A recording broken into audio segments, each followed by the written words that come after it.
En av de stora knäckfrågorna när det gäller UFOs och utomjordingar är att det betraktas som omöjligt att det skulle kunna ta sig hit på grund av de enorma avstånden i universum. Det skulle ta för lång tid, alltså kan det inte vara här. Forskarna har fram till mars 2014 hittat 1700 planeter som kan hysa liv, dock bara några få som man tror kan ha mänskligt liv.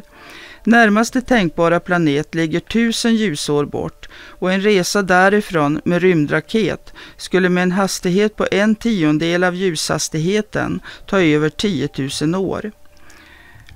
För att ta sig hit inom rimlig tid skulle utomjordingarna i så fall behöva färdas fortare än ljuset och det är omöjligt enligt Einsteins relativitetsteori. Men det finns ett annat sätt att kringgå detta. Genom att ta en genväg. Så hur gör då UFO:na för att ta sig hit? För det är ju uppenbarligen här enligt alla vittnesberättelser. Det är ju orimligt att tro att alla dessa vittnen skulle ljuga. Bevisen för UFO är överväldigande. Genom alla vittnesskildringar från hela världen och kan knappast längre förnekas.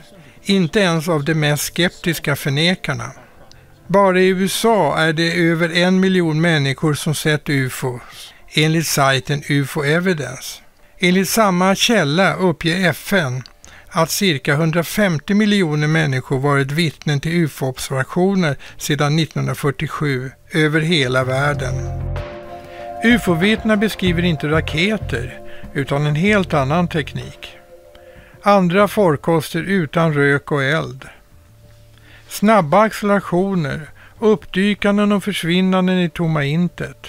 Ofattbara hastigheter långt över de hastigheter som våra flygplan och rymdraketer kan uppnå. Eller så svävar det ljudlöst i luften. Hur säger då UFO-kontaktpersoner och utomjordingarna själva hur de kan ta sig hit med sina farkoster? Jeanne och hennes utomjordiska vänner beskriver färdtekniken i korthet så här. Istället för att åka hela den långa sträckan mellan planeterna så flyger UFO:na nästan tidlöst genom tunnlar som genomkorsar hela universum. En form av maskhål i rumsväven och landar på 6-punktssystem. En form av Stargate-portaler på den planet som man vill resa till eller ifrån.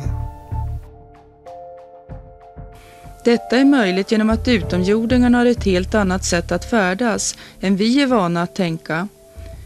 För att kunna färdas fortare än ljuset färdas det i en slags tunnlar i universum, i en mellanvärld eller i en annan dimension där tid ej existerar. De kallar detta vit tid eller icke-tid. Sådana tunnlar av icke-tid genomkorsar hela universum och genom att använda skärningspunkterna mellan tunnlarna som mellanstationer kan man snabbt hoppa genom hela universum. Hoppen mellan varje mellanstation tar 0,00043 sekunder oavsett avstånd. Till exempelvis Andromeda-galaxen som ligger 2,2831 miljoner ljusår från jorden tar det cirka 8 minuter. Till månen eller till någon av våra närmaste planeter tar det endast 0,00043 sekunder om tunneln pekar rakt på.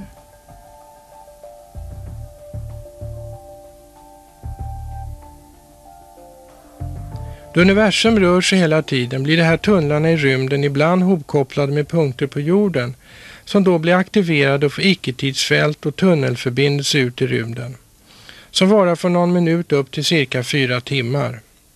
Områdena aktiveras från någon gång per vecka upp till 8 gånger per dygn beroende på årstid. De här områdena består av ett 6-punktsmönster som ser likadana ut överallt.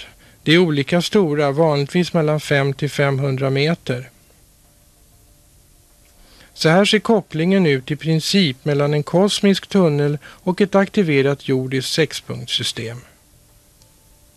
Stående på ett aktivt område känner en del en stark känsla av de 6 kanterna. För en del ter sig hela som en tunnel med ljus långt fram eller ett torn med ljus överst. En del uppfattar mörker runt omkring sig, andra ljus eller färger. Eller att allt blir tyst. Fågelsång tystnar eller att man får en känsla av hastighet eller slags sug. Lyckokänslor och känslan av att inte väga något är också vanlig. Man kan se tecken hos naturen var dessa områden finns, då naturen ofta försöker skydda sina sexpunktssystem och andningshål genom att ställa vackra buskar och träd mycket tätt, där det finns mycket aktiva platser. Myrmark, träsk, kärnar och vattenfall och små eller stora sjöar kan vara andra resultat. Ibland syns naturväsen såsom älvor och småfolk på dessa platser när platsen är aktiverad. Eller UFOs som dyker upp eller försvinner i tomma intet. Man kan snabbt dra slutsatser vad man finner i sådana här områden om man studerar statistik över UFO-observationer. De använder dem nästan alltid vid start och landning.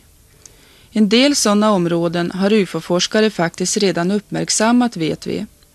De kallar dessa områden för fönsterområden. Andra platser där man ofta finner sådana här områden är gamla kultplatser. De gamla var väl förtrogna med det här och begravde sina döda på sådana områden där man visste man kunde få kontakt både med gudarna och med sina döda i dödsriket. De gamla visste också att använda stjärnorna, astronomi och astrologi för att finna rätta tiden när platsen var aktiv och uppkopplad till den kosmiska icke-tiden. Skärningspunkten mellan tunnlarna i det jordiska sexpunktssystemet och de universella tunnlarna ligger alltid på samma avstånd från jorden. Skärningspunkten är dödsrikets position för jorden. Följer man ett tvärsnitt genom jordens atmosfär hittar man skärningspunkten i jonosfären i ett område från D-skiktet på cirka 70 km höjd upp till G-skiktet på cirka 600 km höjd. Exakta positionen fick vi inte veta. Eftersom de här skikten reflekterar radiovågor tror vi att detta skulle kunna vara en förklaring till hur röster från döda kan komma in på radioapparater här på jorden. Man kan också skapa egna tidstunnlar av vid tid oberoende av sexpunktssystemen. Detta kan främst göras på 3 sätt. Tankemässigt bland synska, klärvoajanta eller vid meditation. Vid nära döden-upplevelser eller när man dör, då får alla en öppen kanal in i den vita tidstunneln. Byggnadstekniskt, till exempel pyramidformer, kyrktorn eller dylikt. Med hjälp av små lysande energifarkoster, som UFO-forskarna kallar spaningsskivor eller ljusklot, kan vi koppla ihop flera sexpunktssystem och då skapa egna horisontella tidstunnlar. Vi kallar detta att sända tidsenergier. När vi flyger i dessa tunnlar är vi osynliga för er. Det är på grund av vårt sätt att färdas i dessa tidstunnlar som ni ser oss så sällan, även fast några av våra skepp nästan alltid befinner sig i närheten av jorden. Beroende på om man står i eller utanför ett sexpunktssystem kan man uppfatta en händelse mycket olika. Vid en UFO-landning kan person A som står inne i området uppfatta hela händelsen. Person B kanske bara uppfattar en del, till exempel ljud, ljus eller doft. Även diffusa saker kan förekomma såsom förnimmandet av värme, kyla och vibrationer. Vid en liten rörelse i sidled kan person B ett ögonblick se något och ett annat tappa bort iakttagelsen. Denna person B står i gränslandet till icke-tiden, i den diffusa kanten. Även tidsvariationer kan förekomma. Till exempel kan person A observera en landning cirka 10 minuter, men person C uppfattar att det inte gått någon tid alls och har heller inte sett något. Ibland skiljer sig deras klockor åt motsvarande tid, men det behöver inte nödvändigtvis göra det. Person C som står utanför varken hör, ser eller känner något. Inom en del sexpunktssystem är energierna enormt starka och kan orsaka tidsvirvlar och energier. Detta kan ibland åstadkomma att de själva visar sin position. till exempel då gräs eller säd lägger sig ned i mönster ute i naturen. Ibland görs sådana mönster även av UFOs, men det innehåller då information om olika saker. Här ses symbolen för det planetariska förbundet, som är en sammanslutning av nästan alla planeter som finns ute i universum.